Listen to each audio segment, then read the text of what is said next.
Month 2 of the 2 steps to emergency preparedness are having your prepared pouch and sanitation plan. Let's get started with step 1, the prepared pouch.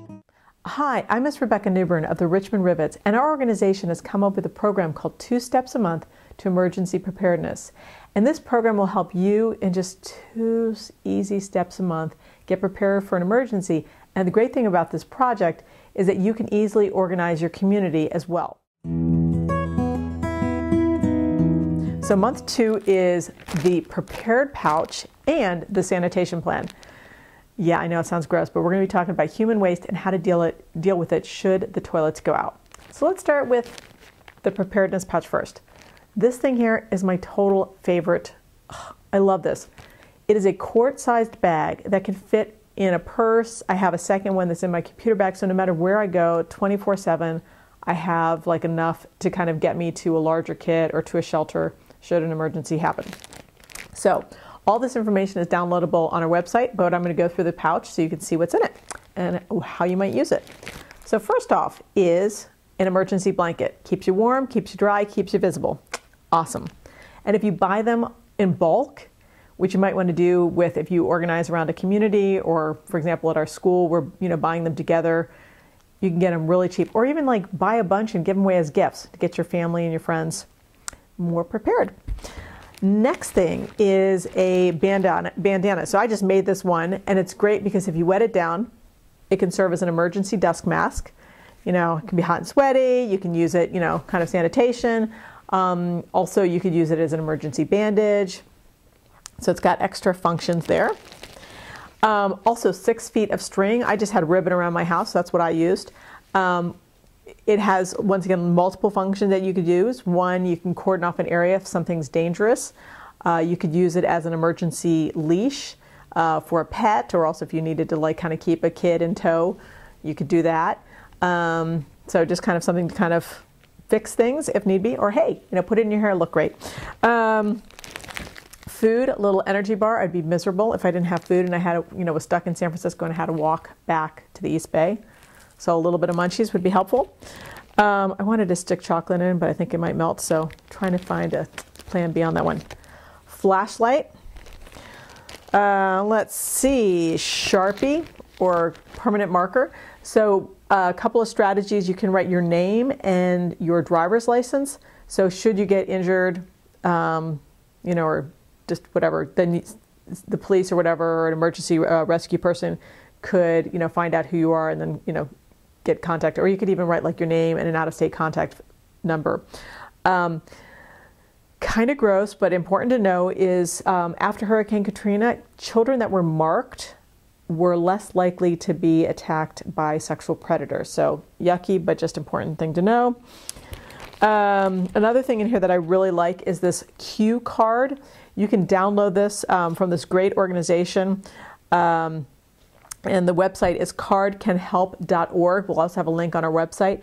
And it just has great strategies about how to shelter in place, how to treat someone for shock, how do you set up an emergency, command center, regardless of where you are and under different circumstances. So super, super great resource. Also in here is surgical gloves. So I added in them in here should I have to do emergency first aid and I need a blood barrier. But if you don't have surgical gloves, or in an emergency you didn't have this, them with you, you can also just use the bag as a blood barrier. And let's see, hand sanitizer. I like the little spray type. You can get it for $1. $1 for 100 sprays. Like that is a good deal. And I don't like the flip cans as much because those flip tops can open up, and then that would be kind of a disaster, little minor disaster. But we're trying to avoid those and be better prepared for them. So I suggest this.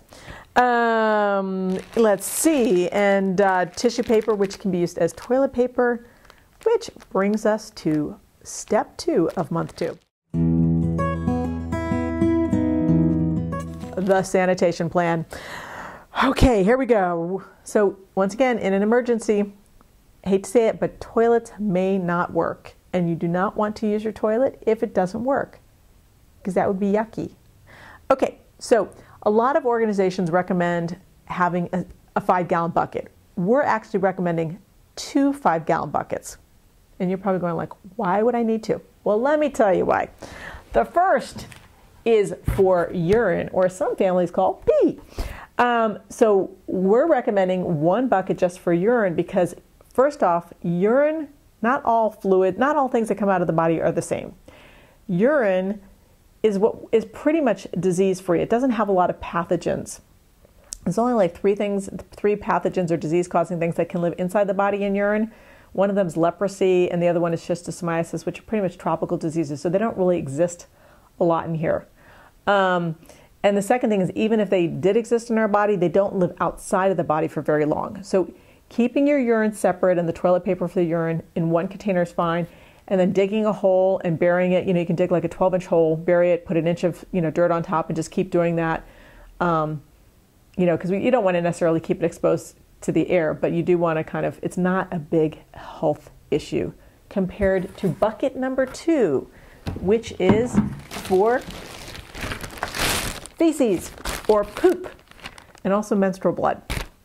So as you can see, this bucket is got a garbage bag in it. So feces contain pathogens. Those are disease-causing things. They can live outside of the body in our climate for up to 2 years, and the tropics up to 7 years. So people thinking they're just going to be able to go in the bush in an emergency, and there's like tens, if not hundreds of thousands of us living in the area, that is a bad plan. So 2 buckets, easy to get them. You can get buckets like at, from anyone who's a painter, or you can even go to recycling centers, if whatever. You can even buy them cheap at hardware stores.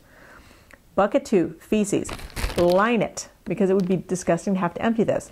Now, what we're recommending is that a couple of the city trash cans on the block also be lined with with a plastic bag. And then individual households will like wrap theirs up and put it into another larger container, a city trash can, that's also lined, so that at the end of the disaster, all of the feces is contained, and then we know that it's not getting into the water supply and it's keeping the public safe. So huge, huge, huge thing to do. Now, little add-on, you might want to get one of these. It's a little lid. Check this out. So just a little bit more comfort, creature comfort. Also, if you have people that are disabled, this would be just a really nice extra support. So those are the 2 steps a month: prepared pouch and sanitation plan. All of this information is on our website. And once again, this is a replicable model. We're really encouraging you to not only organize yourself, but organize your family, your community. This program is great for schools. So just like get out there and just do 2 steps a month. We can do it. 2 Steps a Month is a project of the Richmond Rivets. The Richmond Rivets is a transition town initiative helping our community of Richmond, California, and others to live more locally and resiliently. Check out our other replicable project, the Richmond Grows Seed Lending Library, where people can borrow seeds for free from the public library and learn to save seeds to return locally adapted seeds for others to borrow.